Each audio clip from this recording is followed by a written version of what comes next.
সাহসের কি দেখছেন? দারোয়ানের বাচ্চা, তোর এত বড় সাহস, তুই মালিকের গায়ে হাত দেস?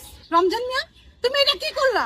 তুমি আমার গায়ে থাপ্পড় দিলা। তুমি কি ভুলে গেছো আমি এই কোম্পানির মালিক? আপু, তুমি ওর সাথে কি কথা বলতেছো? আমি এখনই পুলিশে কল দিতেছি, তুমি ওরে পুলিশের হাতে তুলে দিবা। হ্যাঁ হ্যাঁ, পুলিশ ডাকেন, আমিও চাই পুলিশ আসুক। এই চল চল।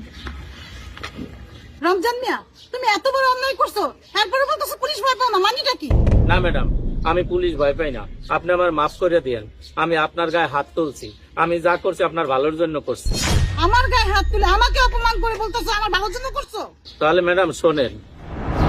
Excuse me, yes. দাঁড়ান, আপনার সাথে আমার কিছু কথা আছে। জি বলেন।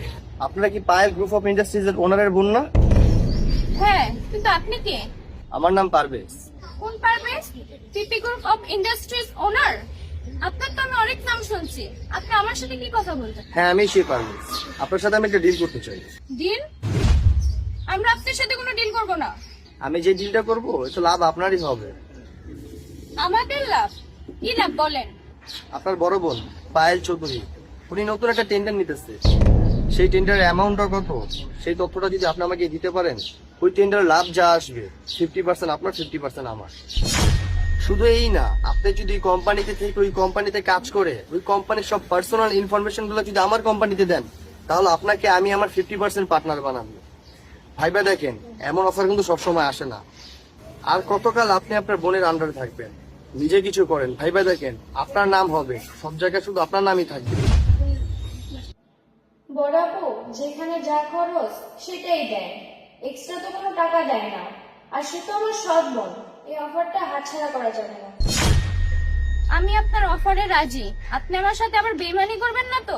ঈশা আপু, এই কথা যদি বড় আপু জানতে পারে তাহলে কিন্তু পরিণাম অনেক খারাপ হবে।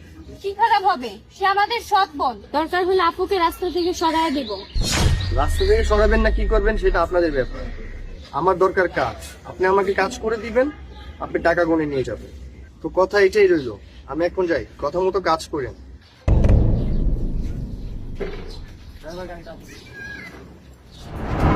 ম্যাডাম, আমি যা করছি আপনার বাঁচানোর জন্য করছি। আপনি চাইলে এখন আমার পুলিশে যেতে পারেন। আমি আপনার নুন খাইছি, আপনার সাথে আমি বেইমানি করতে পারবো না। আপু, পুলিশকে কল দিছি, পুলিশ এখনই আসতেছে, তুমি ওরে পুলিশের হাতে তুলে দাও। হ্যাঁ, আসুক পুলিশ। পুলিশ আসলে যে আসল অপরাধী তাকে পুলিশের হাতে তুলে দিব।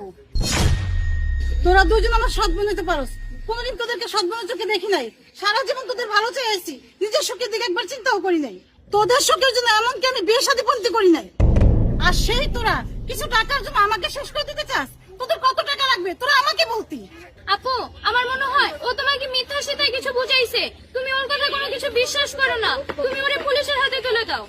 এই রমজান ভাই অনেক বছর ধরে আমাদের কোম্পানিতে কাজ করতেছে, সে কখনো মিথ্যে বলতে পারে না। সে যা বলছে সত্যই বলছে। পুলিশ আসলে পুলিশের হাতে তোদেরকেই তুলে দিব। আপু, আপু, আমাদের ভুল হয়ে গেছে, তুমি আমাদেরকে মাফ করে দাও, এরকম ভুল আমরা আর কখনো করবো না।